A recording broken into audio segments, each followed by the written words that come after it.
नमस्कार मंडळी, आज मी कच्च्या आंब्याचं लोणचं कसं करतात ते सांगणार आहे।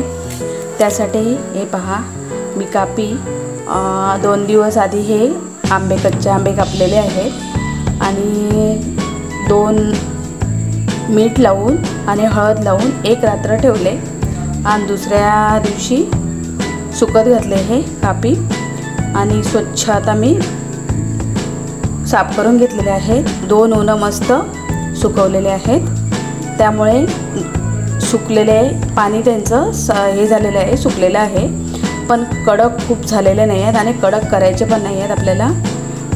आपल्याला लोणचं खूप कडक नको आहे, त्याच्यासाठी मी हे थोडेसे ओलसरच ठेवलेले आहेत। अख्खी रात्र आपण पाण्यामध्ये मिठाच्या पाण्यातून काढायचं, मीठ हळद लावायची आणि मिठाच्या पाण्यातून दुसऱ्या दिवशी सकाळी रात्रभर ठेवायचं, जेणेकरून 7-8 तास तरी ठेवायचं आणि नंतर आपण ते पाण्यातून एक घट्ट कपड्यामध्ये बांधून ठेवायचे आणि त्याच्यावर जड वजन द्यायचं, जेणेकरून सगळं पाणी निघून गेलं पाहिजे। आणि पाणी निघून गेलं की आपण थोडेसे एकदम खूप कडक उन्हामध्ये सुकवायचे नाहीत आपल्याला हे कापी, कारण मला हे सर्व पूर्ण व्हिडिओ बनवायला मिळाला नाही। मी तुम्हाला थोडक्यातच सांगत आहे, म्हणजे पूर्ण सांगते तुम्हाला कसं करायचं आहे ते।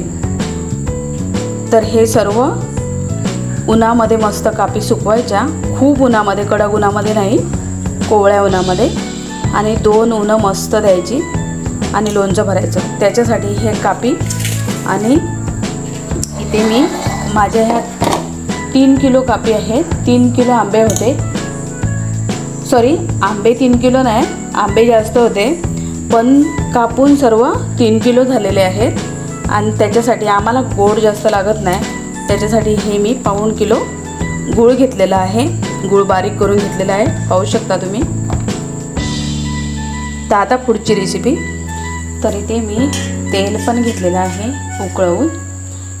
तेल असं उकळवा की त्याच्यामध्ये लसूण करपला गेला पाहिजे, का तर आपल्याला टिकाऊ लोणचं बनवायचं आहे 5-6 महिन्यासाठी किंवा वर्षभरासाठी, तर त्याच्यासाठी आपल्याला हे लसूण असा करपला पाहिजे। पाहू शकता तुम्ही, एकदम करपलेला आहे लसूण, तरच ते लोणच्याच्या तेलाला वास येत नाही। आणि हे तेल कोणतं वापरलं आहे तर रोजचं आपलं खाद्यातलं नाही आहे, हे काठियावाड तेल आहे, शेंगतेल, आणि लोणच्याला शेंगतेलच वापरायला पाहिजे, म्हणून मी हे शेंगतेल वापरलेलं आहे। तर आता पुढची प्रोसेस आपण चालू करूया। तर आता आपण हिंग टाकून घेऊया। मी इथे हिंग 2 चमचे टाकत आहे।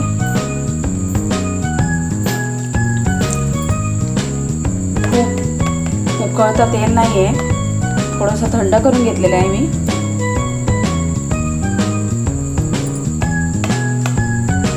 2 चमचे टाकून घेतलेला आहे हिंग। त्याचबरोबर मी इथे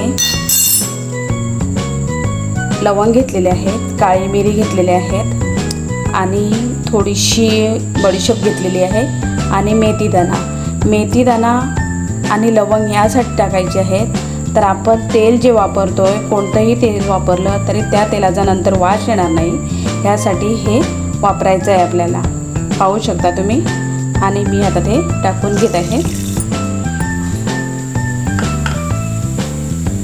खळखळून उकळलेलं आहे आपलं जे मिश्रण टाकलेलं आहे ते।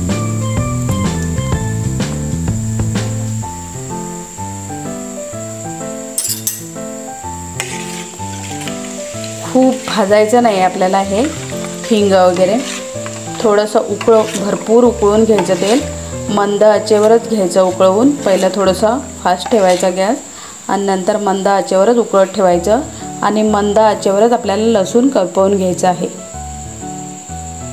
तर आता आपण पुढची प्रोसेस चालू करूया। तर आता आपण हे गूळ सर्व जे मिश्रण टाकलं आहे ते खमंग झालेले हे भाजलेलं आहे। तर आता आपण ह्या गुळामध्ये टाकून घेऊया आणि एक जीव करून घेऊया।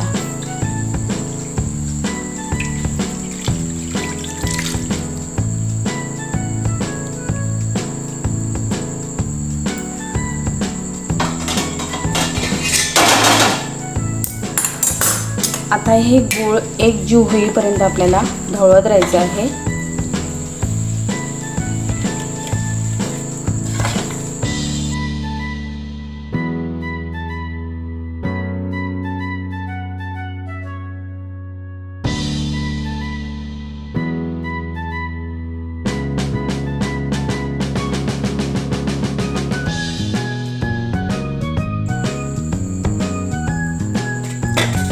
तर मंडळी, मी आता इथे राईची डाळ घेतलेली आहे.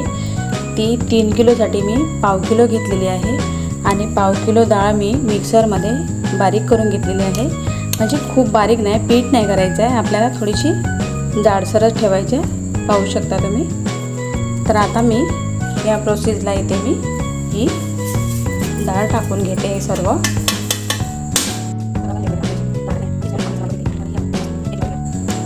तर इथे मी काश्मीरी मिरची पावडर घेतलेली आहे. 50 ग्रॅम एवढी आहे ही. 50 ग्रॅममध्ये कमीच असेल, पण ही कलरसाठी टाकायची आहे.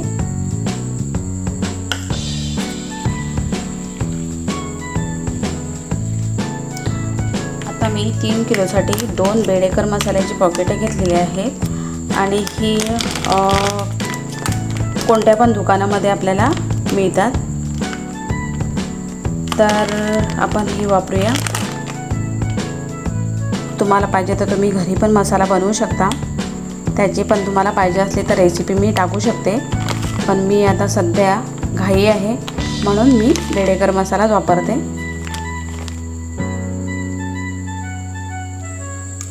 मस्त खमंग असा वास आला बेडेकर मसाल्याचा.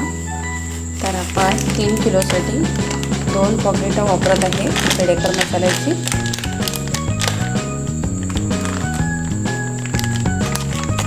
हे खरं तर 1 किलोसाठी आहे, पण मी काश्मीरी मिरची पावडर टाकलेली आहे, लवंग टाकलेलं आहे, काळी मिरी टाकलेली आहे,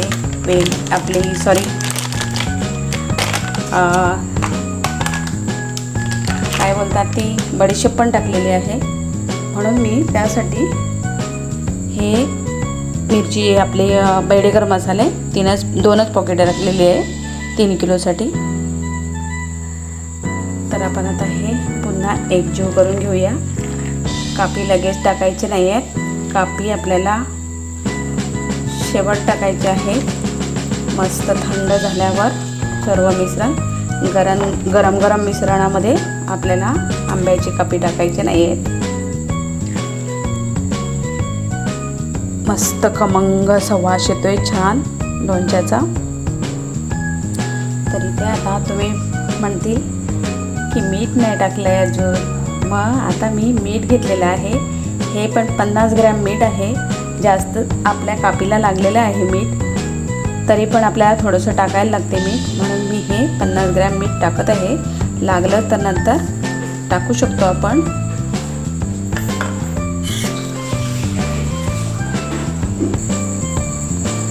तर इथे आपलं सर्व मिश्रण एकजीव झालेलं आहे.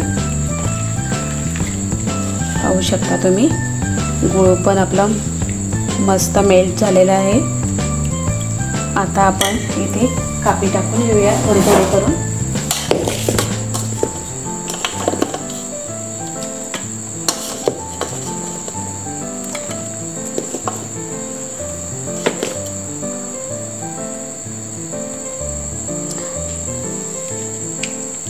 असे आपले कापी मिक्स करून घेऊया आपण.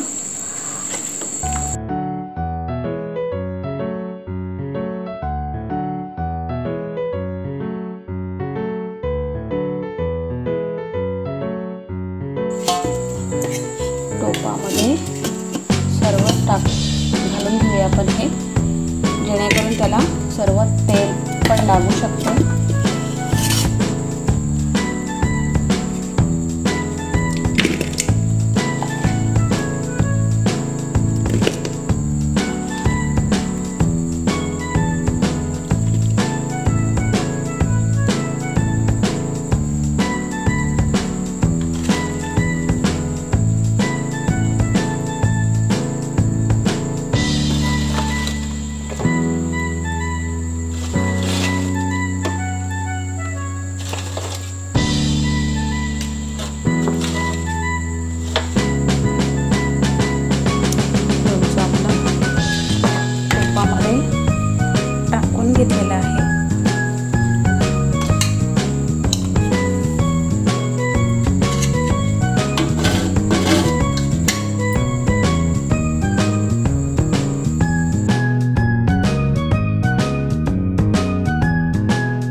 लोणचं आपलं तुपामध्ये टाकून घेतलेलं आहे.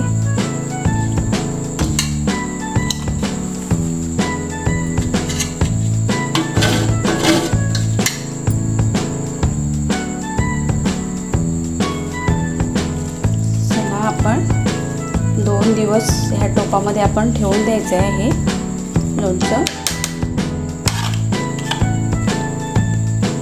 लागलंच तर तेल पण आपण नंतर गरम करून थंड करून टाकू शकतो आपण, पण आपलं रोजचं खाण्याचं तेल टाकू नका कृपा करून, कारण त्या तेलाचा वास येतो नंतर आणि मग लोणचं आपलं खराब होते, आपल्याला खायला होत नाही. त्याच्यासाठी तुम्ही काठियावाडच तेल म्हणजे शेंगतेलच वापरा, म्हणजे आपलं लोणचं खाण्यासाठी जास्त टिकेल आणि मस्त लागेल.